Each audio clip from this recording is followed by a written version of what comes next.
Hey everybody, Captain Algebra here, and it's the first of the month, which means it's time for some pickups. Check out what I got in the month of January after the break.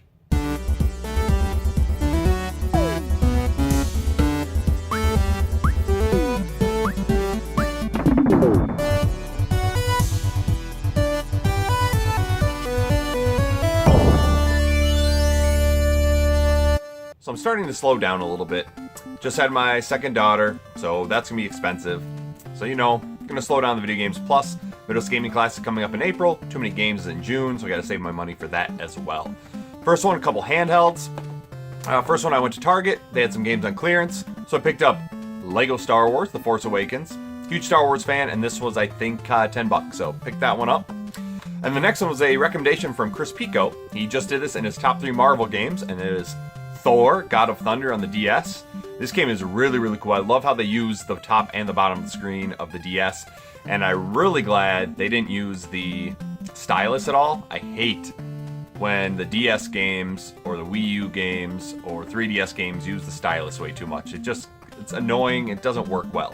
So I'm glad it's just, use your control stick or your D-pad and the buttons, and you're good. But it's a really, really fun game. Definitely check it out. Next are some games that I got at Goodwill. So I found out that going on Mondays, usually when they get, they restock everything, and that's usually the best time to find some games. I got lucky, I got some decent games. First one for PS1, we got Soviet Strike. So I always liked the Desert Strike, the Urban Strike type games. They were just fun helicopter combat games, going around, doing your missions, blowing stuff up.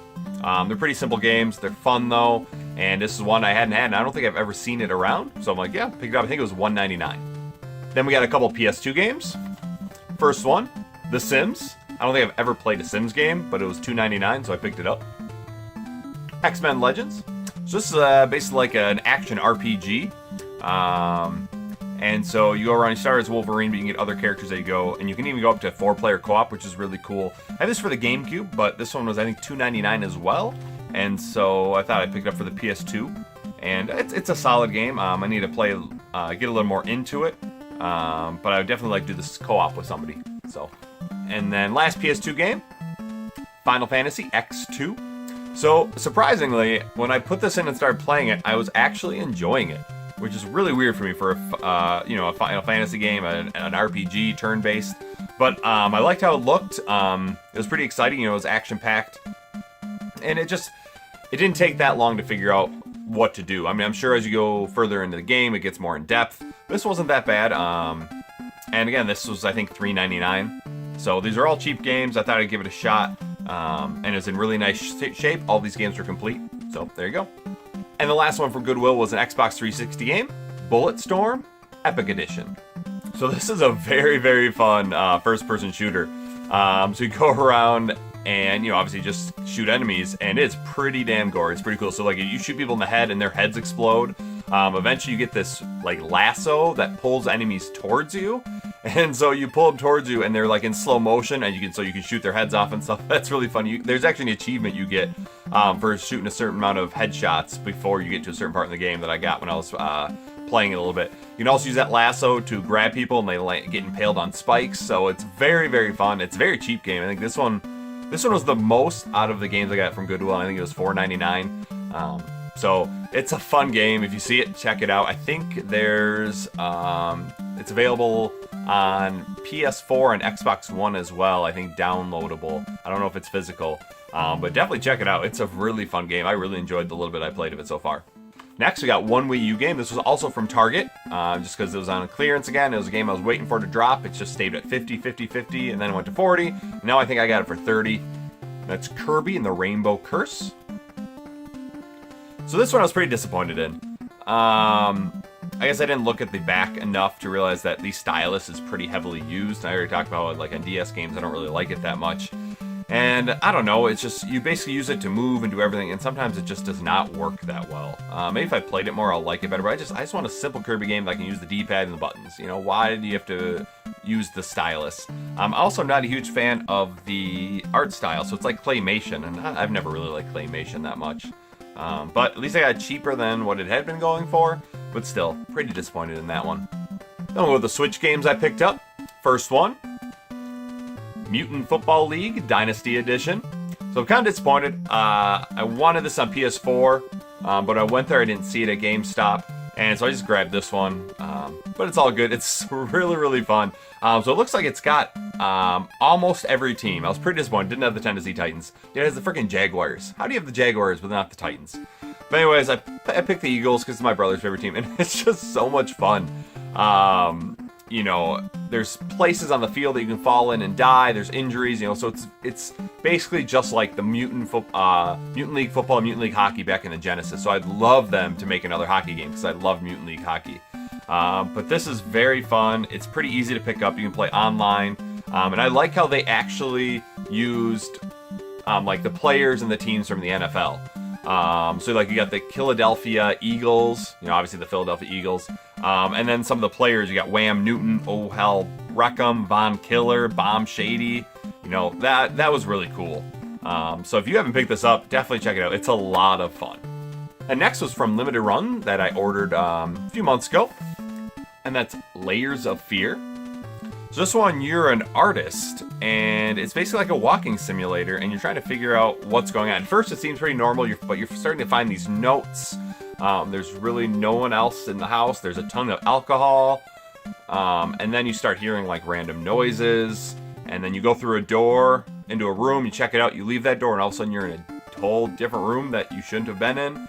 So it's really weird. I actually recommend to play with headphones to get your best experience. So I bet you there's some, like as you get further on, there's more like jump scares and stuff. There are things that you hear in the background. But it seemed pretty cool. I definitely am looking forward to checking out a little bit more. Then we have the PS4 game. This one I actually just picked up, so it's still in the shrink wrap. That's The Witcher 3. I've heard really good things about this game from my buddy Zach. I mean, it is open world, so I'm always a little leery on that, but it was on sale for I think 16 bucks at Walmart, so I picked that up. And another PS4 game that I picked up at GameStop, and that's Inside and Limbo. So I always heard really good things about these two games. They got awards in the gaming community. They got a ton of great scores from people who reviewed them. And basically they're like puzzle games. Inside, it's a little, the graphics are a little more well done. There's color and stuff like that, but you're basically, I only play a little bit, but you start off trying to escape from these guys who are like trying to kill you. I guess it's almost like they're up to something no good and you caught them, and so you're trying to escape. So you actually can get shot by them. They sick dogs on you.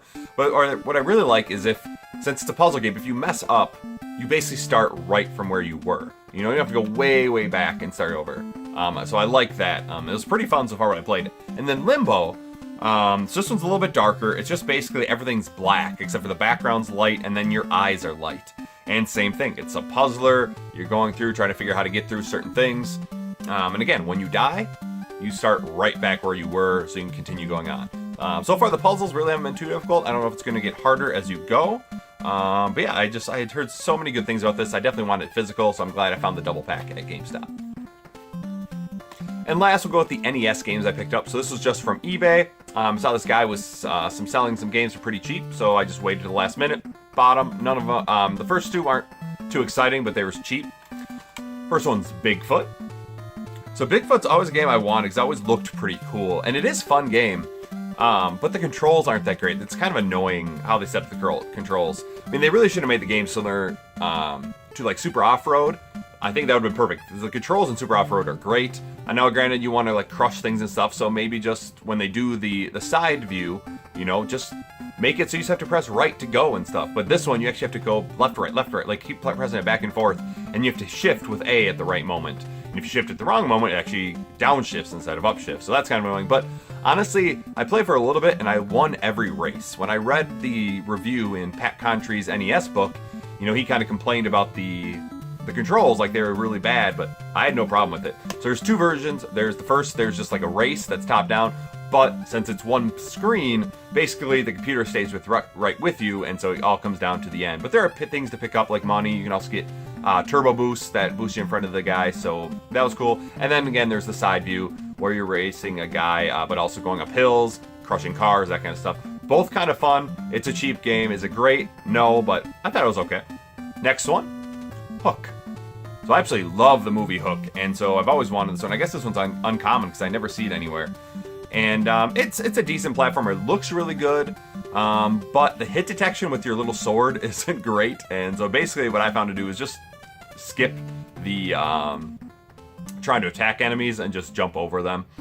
And so basically what's kind of cool, it's not completely open world, but you can pick and choose what order you do the levels in, which is cool. And so there's just a compass, and you see a map in Never Never Land, and you just point to which direction you want to go, and it tells you where that heads to, and you go there. And then each level you have to pick up a certain amount of things. It depends on the level. Sometimes I had to pick up cherries, another one was apples. So it just depends. So it's a decent game, and again, it's one I don't ever see. So if you see it, pick it up. And probably my favorite pickup, one I was looking for a very long time, found it for a very good price. This one was actually the first game I saw from this guy, and then I started looking at the other stuff, and I found Bigfoot and Hook. So, but I'm gonna need a little help because things might be going down with this game. So, DW, you tell them what's up? Let's get dangerous. Darkwing Duck! Darkwing, Darkwing Duck! That's right, Darkwing Duck. So excited for this game. I've wanted it for a long time. Capcom made excellent games back in the, Disney games back in the 8 and 16-bit era. And I have played this on the Disney Afternoon Collection on the PS4, and it's really, really fun. It's similar to a Mega Man clone. I know Mega Dan has done a No Death Run, so I've always really wanted it, so I was glad to get it for a good price. It was, I think on eBay right now it's going from for about $36, maybe $40, and so I got it for $30, so I was happy with that. But it's a really, really fun game, and I'm so glad to finally add it to collection. Maybe I'll stream this at some point. So there you go. Not a ton, didn't spend too much this month, but found some good stuff, some games I've been looking for, and I was excited to get that Layers of Fear from Limited Run. I've been waiting a few months for that. Still have more things coming from them, so in the in the next few months you should see stuff sprinkling in. Let me know what you think. What's your favorite game that I picked up this month? And as usual, thanks for watching. Until next time, this is Captain Algebra, signing off.